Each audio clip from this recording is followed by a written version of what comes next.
আমার বাড়িতে টমেটোর চাটনিটা সবসময়ই হয়। সিজনেও হয়, অফ সিজনেও হয়, কারণ টমেটোটা সারা বছর পাওয়া যায়। আর বাড়িতে সবসময় ওই কাজু বাদাম, কিশমিশ, খেজুর, আমসত্ত্ব এই সমস্ত কিছু দিয়ে কিন্তু আমি বানাই না। আমি খুব সিম্পলভাবে বানাই। তো এর জন্য একটা মশলা করি, সেটা হচ্ছে একটু ১ চামচ জিরে নিই, হাফ চামচ মৌরি নিই, মানে যা জিরে নেবে তার হাফ মৌরি, আর তার সঙ্গে দিয়ে দিই শুকনো লঙ্কা। তো ঝাল ওয়াইজ আমি ২ টো শুকনো লঙ্কা দিয়ে দিয়েছি। এবার এটাকে শুকনো খোলায় নাড়াচাড়া করে একটু একটা মানে গুঁড়ো মশলা তৈরি করে নেব।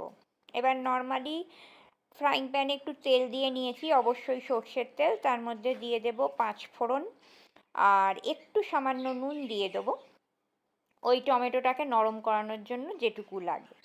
আর টমেটোটা অবশ্যই চেষ্টা করবে একটু পাকা টমেটো নেবার, মানে লাল টুকটুকে যে পাকা টমেটোগুলো হয় ঠিক সেইটা। আর তার সঙ্গে একটু নুন হলুদ মিশিয়ে যথারীতি ওটাকে এবার ঢাকা চাপা দিয়ে রান্না করবে, নরম হবার অবধি অপেক্ষা করবে। আর তার সঙ্গে দিয়ে দেবে একটা কাঁচা লঙ্কা, ফাটিয়ে দেবে, তাহলেই হবে। তো দেখো টমেটোটা নরম হয়ে গেছে। তো এইবারে যথারীতি টমেটো নরম হয়ে যাবার পরে এর মধ্যে পরিমাণ মতো চিনি অ্যাড করবে, মানে মিষ্টি যে যেরকম খায় সেই রকম অ্যাড করে নেবে। তো মিষ্টিটা দিয়ে দেবার পর অবশ্যই আবার একটু ঢাকা চাপা দিয়ে দিতে হবে, জেনারেলি মিষ্টিটা মিশবে, মানে চিনিটা নরম হবে। আর চিনির সঙ্গে সঙ্গে টমেটোর কালারটাও কিন্তু সুন্দরভাবে চেঞ্জ হয়ে যায়, একটা কালচেটে কালার চলে আসে।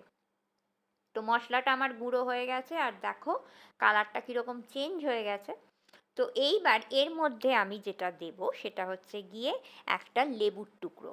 বাড়িতে মোটামুটি তো পাতিলেবু সবারই থাকে, তো একটু পাতিলেবু একটু কেটে নেব, ওই হাফ মতো দিলেই হবে।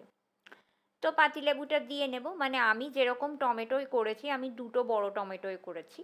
এবার যদি পরিমাণ বেড়ে যায় টমেটোর, সেক্ষেত্রে লেবুর পরিমাণটাও হাফের জায়গায় গোটা হয়ে যাবে। এইবার যথারীতি মোটামুটি একটু লেবুটা দিয়ে মিশিয়ে নেব, আর তারপরে এবার যে গুঁড়ো মশলাটা করে রেখেছি সেটা দিয়ে দেব, দিয়ে সামান্য হালকা হাতে মিশিয়েই কিন্তু গ্যাসটাকে অফ করে দেবে। মশলাটা এর সঙ্গে মিশে যাবে। আর অবশ্যই ঠান্ডা ঠান্ডা কিন্তু এটাকে খেতে হবে, ঠান্ডা মানে রুম টেম্পারেচারে এনে। গরম চাটনি তো এমনিও জেনারেলি ভালো লাগে না। তো কাজু কিশমিশ খেজুর আমসত্ত্ব না দিয়েও এটা যা খেতে হয় কি আর বলবো, এটাকে আমরা বলতাম মুখরোচক। তো চলো, এই রেসিপিটা তোমাদের সঙ্গে শেয়ার করলাম, আশা করি তোমাদের ভালো লাগবে, আর বাড়িতে বানিয়ে অবশ্যই জানিও।